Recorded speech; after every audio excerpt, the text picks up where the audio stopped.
Hi guys, NERC Professor here. There is a date on your compliance calendar, October 1st, 2028. Most teams are reading it wrong. The standard is CIP-015-1, Internal Network Security Monitoring. FERC approved it on June 26th, 2025. The first compliance date for control centers is October 1st, 2028. That part, you know. Here's the thing. FERC has already told NERC to add a piece to this standard. It is not in CIP-15-1 today, and if you're scoping tooling right now, that piece is the one that will reshape your design. So this episode covers three things: what the standard actually requires, the two compliance dates, and which one applies to you, and the piece FERC has lined up next that is going to land on your roadmap whether you wanted it or not. Quick disclaimer, the full text is on the screen. I'll pause a few seconds so you can read it.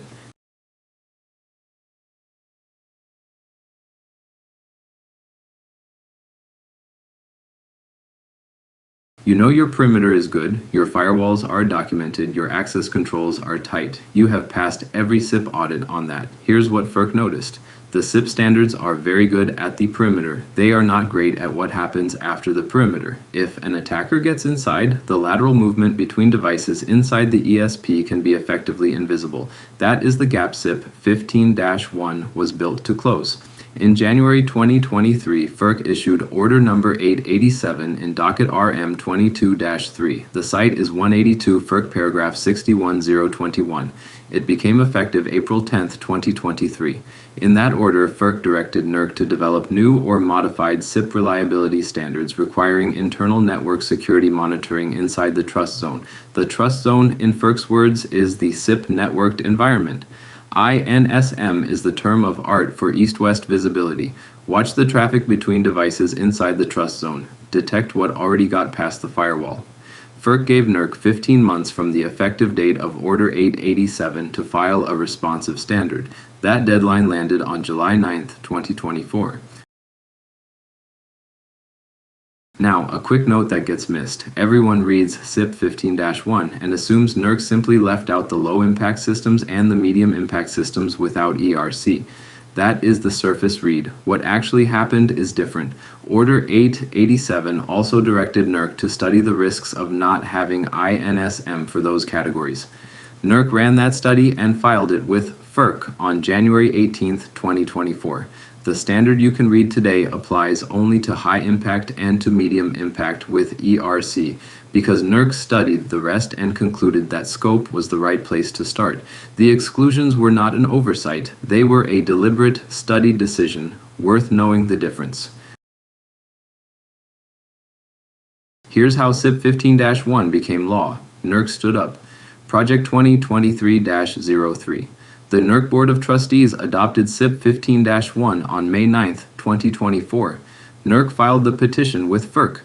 FERC issued a Notice of Proposed Rulemaking on September 19, 2024, proposing to approve the standard.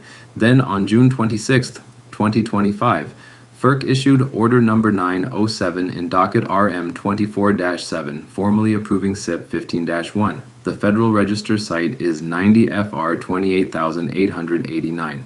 Order 907 was effective September 2, 2025. Standard is law. Now let's look at what it actually says. Three terms you need to be precise about. Get one wrong and your scoping memo is wrong. First, INSM, Internal Network Security Monitoring. FERC defines it in paragraph 7 of Order Number 907. INSM enables continuing visibility over communications between network devices within a trust zone and detection of malicious activity that has circumvented perimeter controls. Second, the trust zone. For purposes of this standard, the trust zone is the CIP networked environment, which sits inside the electronic security perimeter. Third, external routable connectivity, ERC. This is a defined term in the NERC glossary and the language matters. ERC means the ability to access a BES cyber system from a cyber asset that is outside of its associated electronic security perimeter via a bidirectional routable protocol connection. Why does ERC matter here? Because medium impact systems are in scope for CIP-15-1 only when ERC is present. No ERC, no obligation under this standard. Hold on to that. It comes back in the next slide. Now, applicability. And this is where most teams get tripped up. The applicable functional entities under CIP-015-1 are balancing authority, distribution provider with conditions, generator operator, generator owner, reliability coordinator, transmission operator, and transmission owner. Everyone reads that list and thinks they have their answer, but the applicability that actually matters in practice is not the functional entity list. It is the cyber system filter buried in section 4.2.3.6 of the standard. Read that one twice. If you have no high impact BES cyber systems and no medium impact BES cyber systems with external routable connectivity, you are exempt from CIP-15-1 entirely. That is the self-test every entity should run first. A few other exemptions in section 4.2.3. Canadian Nuclear Safety Commission facilities are out. NRC regulated systems under 10 CFR 73.54 are out, and cyber systems associated with the communication networks and data links between discrete electronic security perimeters are out. That last one trips people up. If your ESP extends across geographic sites and you have cyber systems providing confidentiality and integrity for that extension, they are exempt from the CIP-15-1. The functional entity list tells you who might be in scope. The 4.2.3 filter tells you whether you actually are. Now, the requirements. There are three. R1 is the real one, R2 and R3 supported, R1 in the standard's own words. Each responsible entity shall implement one or more documented processes for internal network security monitoring of networks protected by the responsible entity's electronic security perimeters of high impact BES cyber systems and medium impact BES cyber systems with external routable connectivity, to provide methods for detecting and evaluating anomalous network activity. R1's violation risk factor is medium. Time horizon is same-day operations and operations assessment. R1 has three parts, and the part most compliance teams underweight is hiding in the first one. Part 1.1. Implement. Using a risk-based rationale, network data feeds to monitor network activity, including connections, devices, and network communications. Part 1.2. Implement one or more methods to detect anomalous network activity using the feeds from Part 1.1. Part 1.3. Implement one or more methods to evaluate detected anomalies to determine further actions. Here's the part nobody reads carefully. The phrase risk-based rationale in 1.1. The standard is explicit. You do not have to feed every packet from every device into your monitoring. You make a defensible, documented decision about what data you need to meet the security objective. And that decision is auditable. So the rationale itself is a deliverable. Not just the sensors, not just the detection logic. The written argument for why these feeds and not those is the thing your auditor will read first. ADAC R2.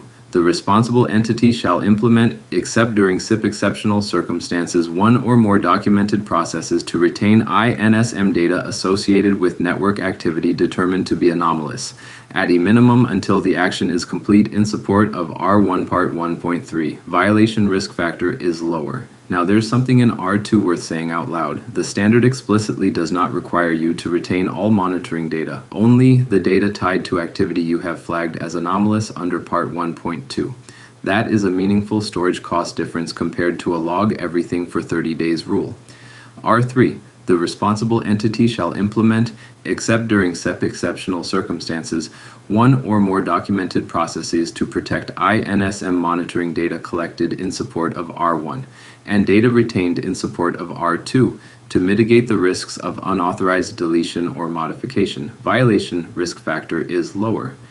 R3 exists for one reason. If an attacker is inside, the first thing they want to do is erase the evidence. R3 says the evidence has to survive the attack. Practical implication. If the same admin credentials that can disable a sensor can also delete its data, you have an R3 problem, where the INSM data lives matters as much as what it contains. One more clock to keep separate. Evidence retention for compliance is 3 calendar years for each requirement. That is the audit cycle window, not the monitoring data window. 2 different clocks.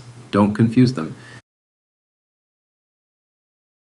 Now, the dates. Most analysts I talk to are still uncertain on this. So let me lay it out cleanly. The implementation plan says the standard becomes effective on the first day of the first calendar quarter, that is 36 months after the effective date of the governmental authority's order approving it. Order 907's effective date is September 2nd, 2025. Count 36 months forward. That is September 2nd, 2028. The first day of the first calendar quarter at or after that point is October 1st, 2028. That is the effective date of CIP-015-1. Control centers and backup control centers, identified under CIP-015-1A. Requirements R1.1 and R1.2 must comply with CIP-015-1 for those control centers starting October 1st, 2028. Medium impact, BES, cyber systems with external routable connectivity that are not at control centers get an additional 24 calendar months. That puts their compliance date at October 1st, 2030. Two dates: October 1st, 2028 and October 1st, 2030. Write them down now. The piece I promised you at the top of this episode, the thing that is not in CIP-015-1 yet. Here's what is going to keep this topic in the news for the next year. FERC approved CIP-015-1 in Order 907, and in the same order, FERC said the standard does not fully implement what Order 887 directed. The reason is scope. CIP-015-1 limits INSM to inside the electronic security perimeter. FERC wanted it across the entire CIP networked environment. FERC's specific concern is the systems sitting outside the ESP that still get to talk to things inside it. Two categories matter most: electronic access control or monitoring systems, EACMS, and physical access control systems, PACS. But watch this. If an attacker compromises an EACMS or a PACS, they can pivot inside the ESP through what looks like a trusted communication. The East-West Visibility CIP-015-1 gives you inside the ESP does not see that pivot coming, because the pivot looks legitimate. So in Order 907, FERC directed NERC under Section 215, Sub D Sub 5 of the Federal Power Act to develop and file modifications to CIP-015-1 within 12 months of the effective date of the final rule. The modifications extend INSM implementation to EACMS and PACS outside the ESP. 12 months from September 2nd, 2025 is September 2nd, 2026. That is the deadline NERC has to file the modification. NERC opened Project 2025-02 to develop those modifications. The working draft is CIP-015-2. As of right now, it is in formal posting. The substance is not final, so I am not going to quote it. But if you are scoping, tooling, and architecture today, you are not designing for CIP-015-1. You are designing for a standard whose next version reaches outside the ESP. Briefly, because everyone's situation is different and you have a compliance team, here is the rough order of operations. First, run the Section 4.2.3.6 self-test. If you have no high-impact systems and no medium-impact systems, with ERC, you are out of scope. Most utilities are not out of scope, but it is worth confirming on paper. Second, build the asset inventory for the systems that are in scope, by location and by control center status. Your control center population is your October 2028 cohort. Your medium impact with ERC outside control centers is your October 2030 cohort. Track them separately. The procurement and the design effort are different. Third, document the risk-based rationale for data feeds early. The standard gives you flexibility in 1.1, but flexibility without a written rationale is just exposure. The rationale is the artifact your auditor will read first. Fourth, pick the detection method per environment and be ready to defend the choice. Signature only is probably not enough on a control center network. Pure ML without documented tuning is probably not enough either. You want a layered story. Fifth, wire R3 protections into the design from day one. Where the INSM data lives matters as much as what it contains. If the same admin credentials that can disable a sensor can also delete its data, you have a problem. And finally, keep a small file on Project 2025-02. When CIP-015-2 is filed, the EACMS and PACS scope will land on your roadmap whether you wanted it or not. That's the episode. Quick recap in order. Order 887 in January 2023 started this. NERC adopted CIP-015-1 in May 2024. FERC approved it in Order 907 on June 26, 2025. The effective date for control centers is October 1st, 2028. Medium impact with ERC outside control centers is October 1st, 2030. CIP-15-2 is on the way, and it will reach outside the ESP. If you want more episodes like this on real NERC topics, subscribe. Drop a comment if you have a topic you want covered. Stay compliant.